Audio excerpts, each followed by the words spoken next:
Pernahkah kamu amati langit pada malam hari? Benda-benda apa saja yang kamu lihat di langit?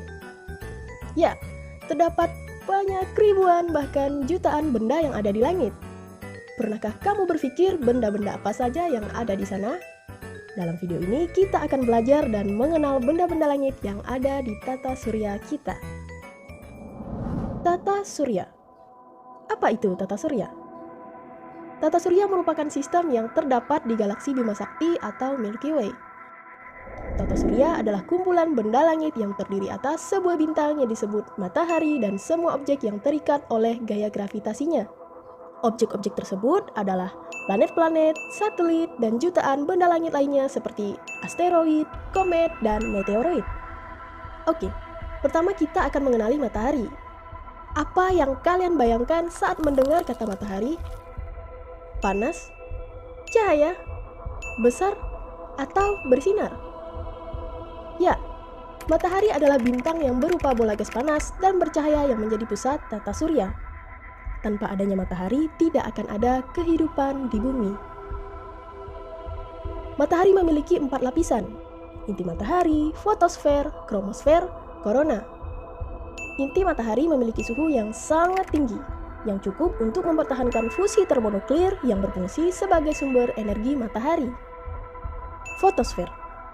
Melalui fotosfer, sebagian besar radiasi matahari keluar dan terdeteksi sebagai sinar matahari yang kita amati di bumi. Kromosfer.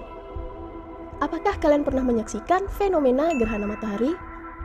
Kromosfer dapat kita lihat ketika gerhana matahari yang berbentuk seperti gelang merah yang mengelilingi bulan. Korona. Korona merupakan lapisan terluar matahari yang dihasilkan dari ionisasi atom karena suhunya yang sangat tinggi. Korona terlihat seperti mahkota yang mengelilingi bulan ketika gerhana matahari. Di antara inti dan fotosfer, energi berpindah secara radiasi dan konveksi. Daerah tersebut adalah daerah radiasi dan daerah konveksi. Bagaimana cara mengingat lapisan-lapisan matahari tersebut? Sangatlah mudah. Dengan mengingat kata info korona, lapisan-lapisan matahari akan dengan mudah untuk diingat. Inti matahari, fotosfer, kromosfer, korona, info korona. Matahari si pusat tata surya sudah kita kenali. Selanjutnya kita akan mengenali 8 planet yang ada di tata surya kita. Planet. Benda apakah itu? Planet adalah benda langit yang tidak dapat memancarkan cahaya sendiri yang berotasi dan berevolusi mengelilingi matahari. Berdasarkan lintasan asteroid, planet-planet dikelompokkan menjadi 2, planet dalam dan planet luar. Planet dalam adalah planet yang letaknya dekat dengan matahari, berukuran kecil, memiliki sedikit satelit atau tidak sama sekali, berbatu, dan sebagian besar penyusunnya adalah mineral dan logam. Planet dalam terdiri dari Merkurius, Venus, Bumi, dan Mars. Sedangkan planet luar adalah planet yang letaknya jauh dengan matahari, berukuran besar, memiliki banyak satelit, dan sebagian besar penyusunnya adalah hidrogen, helium, metana, dan amonia. Planet luar terdiri atas Jupiter, Saturnus, Uranus, dan Neptunus. Kita mulai dari planet yang terdekat dengan matahari. Merkurius. Merkurius adalah planet pertama yang terdekat dengan matahari. Merkurius merupakan planet paling kecil di antara planet-planet lainnya. Mirip dengan bulan, Merkurius mempunyai banyak kawah, tidak memiliki satelit, serta atmosfer. Planet kedua adalah Venus. Apakah kalian pernah mendengar istilah bintang kejora? Ya, dia adalah Venus, planet yang paling terang yang dapat dilihat dari bumi. Karena ukuran dan masanya yang mirip dengan bumi, planet ini sering dijuluki saudara kembar bumi. Planet yang ketiga adalah planet tempat tinggal jutaan makhluk hidup termasuk manusia, Bumi. Satu-satunya planet yang memiliki kehidupan hingga saat ini. Bumi sering disebut planet biru karena berwarna biru saat dilihat dari angkasa. Bumi memiliki satu satelit alami, yaitu bulan. Berikutnya adalah Mars, planet yang sering dijuluki planet merah. Terlihat seperti planet yang panas, bukan? Nyatanya dia tidak panas seperti yang kita lihat dan bayangkan. Walaupun dia planet yang merah, planet ini adalah planet yang dingin. Mars memiliki 2 satelit alami, Phobos dan Deimos. Planet selanjutnya adalah planet yang sangat-sangat besar. Ya, dia adalah Jupiter, planet yang paling besar di tata surya. Planet ini terkenal dengan bintik merah raksasanya. Bintik apakah itu? Bintik tersebut adalah badai besar yang berlangsung berabad-abad lamanya. Saat ini terdapat 79 satelit Jupiter yang diketahui, yang menjadikan Jupiter sebagai planet yang memiliki satelit alami terbanyak di tata surya. Planet yang keenam adalah Saturnus, planet yang paling menarik dalam tata surya yang dikenal planet bercincin. Cincin ini masih diperkirakan terbentuk dari bongkahan-bongkahan es meteorit. Planet Saturnus merupakan planet yang paling ringan, karena sebagian tubuhnya tersusun oleh gas. Berikutnya 2 planet terakhir di tata surya, Uranus dan Neptunus. Apakah kalian tahu? Mereka juga memiliki cincin planet seperti Saturnus, walaupun tidak sekokoh cincin Saturnus. 2 planet ini dijuluki raksasa es, karena suhu permukaannya yang sangat-sangat dingin. Namun jika dibandingkan, Uranus lebih dingin daripada Neptunus. Uranus adalah planet ke-7 yang merupakan planet terdingin di tata surya. Suhu terendah di Uranus bisa mencapai minus 224 derajat Celcius. Sedangkan di planet Neptunus, suhu terendahnya sekitar minus 218 derajat Celcius. Neptunus adalah planet yang paling jauh dari matahari, atau planet ke-8 dalam tata surya. Neptunus terdapat titik gelap besar yang mirip dengan titik merah raksasa di Jupiter. Titik gelap tersebut diakibatkan oleh angin yang sangat-sangat kencang. Bagian dalam Neptunus mirip dengan Uranus, yang sebagian besar terdiri atas es dan bebatuan.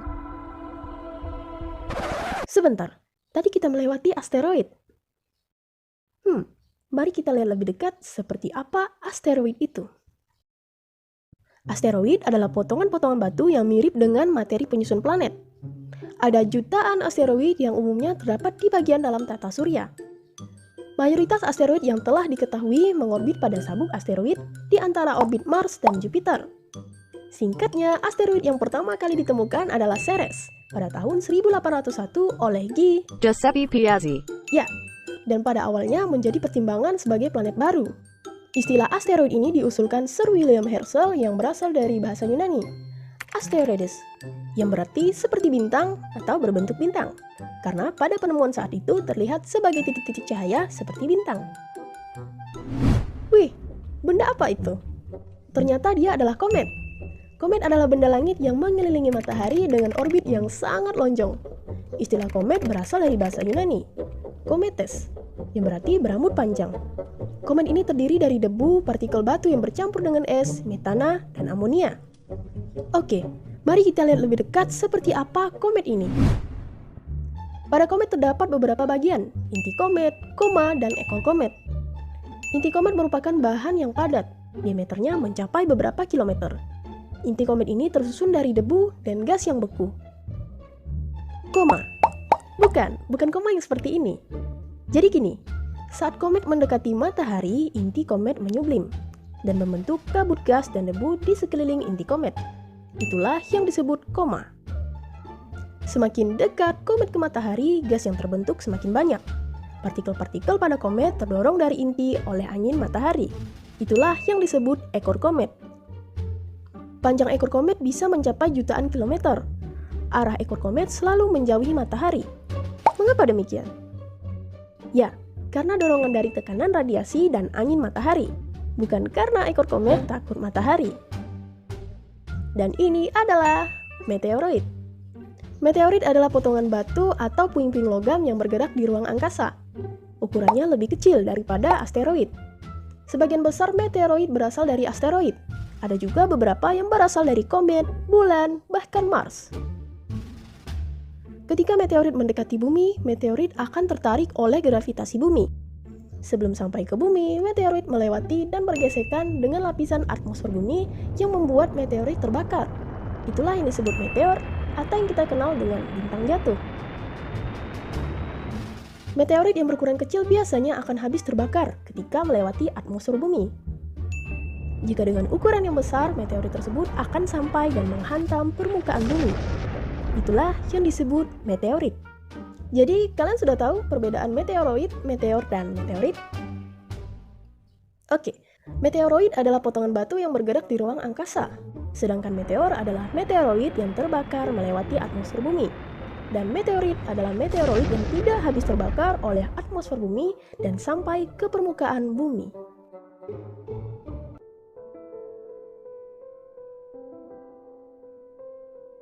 Ya, itulah perjalanan kita mengenali tata surya yang amat sangat luas. Namun tata surya masih banyak menyimpan misteri yang belum diketahui dan bahkan masih banyak yang belum ditemukan. Rasa penasaran. Ya, itulah yang membuat kita ingin mencari tahu. Mencari tahu sesuatu yang ingin kita ketahui. Akan banyak pertanyaan-pertanyaan yang melayang di kepala kita seperti benda-benda langit yang bergerak di ruang angkasa. Selalulah penasaran dengan ilmu pengetahuan dan jangan berhenti mencari tahu.